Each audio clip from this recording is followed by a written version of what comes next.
اعوذ باللہ من الشیطان الرجیم بسم اللہ الرحمن الرحیم۔ معزز خواتین و حضرات، عزیز طلبہ و طالبات، آج کا ہمارا سبق سورہ آل عمران، تیسرا پارہ، آیت نمبر 17۔ لفظی ترجمہ پہلے سماعت فرما لیں۔ الصابرین، صبر کرنے والے، والصادقین، اور سچے لوگ، والقانتین، اور حکم بجا لانے والے، والمنفقین، اور خرچ کرنے والے، والمستغفرین، اور بخشش مانگنے والے، بالاسحار، سحری کے وقت۔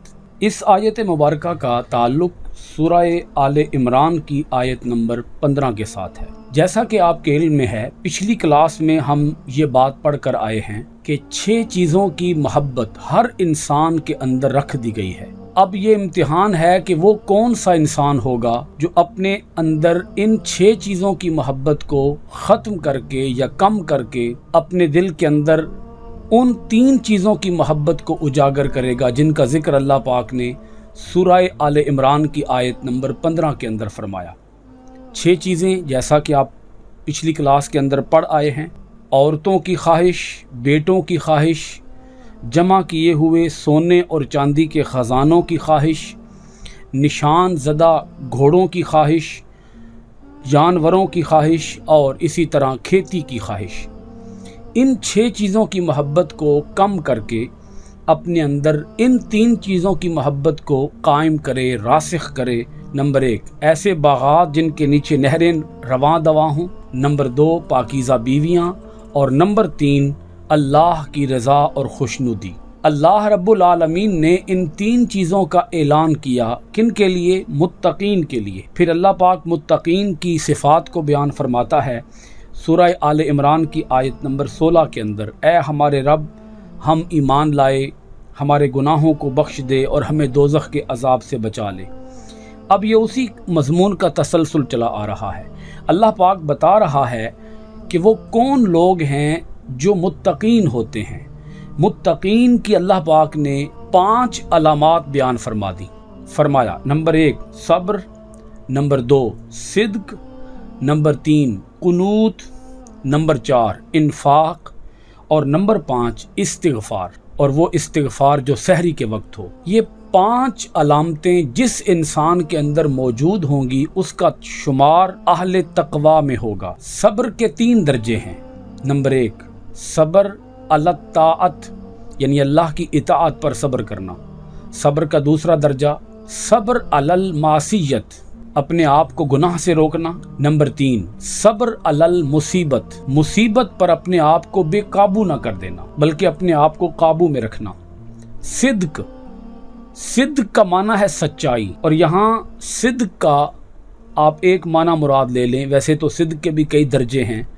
صدق کا ایک معنی اگر آپ اپنے ذہن میں بٹھا لیں، صدق سے مراد یہ ہے کہ انسان جب اللہ کی عبادت کرے تو خالصتاً اللہ کی رضا کی خاطر کرے۔ اگر وہ اللہ کی عبادت کر رہا ہے اور اس کے پیش نظر اللہ کی رضا نہیں ہے بلکہ ریاکاری ہے، دکھلاوا ہے، تو اس کا مطلب یہ ہے کہ وہ صادق نہیں ہے بلکہ وہ کاذب ہے، وہ جھوٹ بول رہا ہے۔ قنوت، قنوت کا معنی ہے عاجزی، قنوت کا معنی ہے اللہ کے حکم کی بجا آوری، قنوت کا معنی ہے اللہ کی اطاعت، اللہ کی عبادت۔ آپ اس کے کئی معنی مراد لے سکتے ہیں۔ تو انسان کے اندر عبادت جو ہے وہ عاجزی کی صفت پیدا کرتی ہے۔ نمبر 4، انفاق، یعنی کنجوس نہ ہونا، بخیل نہ ہونا، اللہ کی راہ میں خرچ کرنا۔ اور نمبر 5، سحری کے وقت استغفار کرنا۔ اب یہاں جو سحری کا وقت اللہ پاک نے ذکر کیا ہے، یہ بات انتہائی توجہ طلب ہے کہ یہ وہ وقت ہے جس وقت میں اللہ کی رحمت پورے جوبن پر ہوتی ہے۔ رحمت خداوندی پہلے آسمان پر آ جاتی ہے اور اللہ کی رحمت اپنے بندوں کو پکارتی ہے کہ ہے کوئی مجھ سے دعا مانگنے والا کہ میں اس کی دعا قبول کروں، ہے کوئی مجھ سے اولاد مانگنے والا کہ میں اس کو اولاد عطا کروں، ہے کوئی مجھ سے علم کی خیرات مانگنے والا کہ میں اسے علم کی خیرات عطا کروں، ہے کوئی مجھ سے صحت مانگنے والا کہ میں اسے صحت عطا کروں۔ یہ آوازیں ہر رات پچھلے پہر کو آتی ہیں۔ اللہ کی رحمت اپنے بندوں کو پکارتی ہے کہ آ جاؤ، میرا دروازہ کھلا ہوا ہے، آ کر مجھ سے مانگ لو۔ اقبال نے کہا تھا، ہم تو مائل با کرم ہیں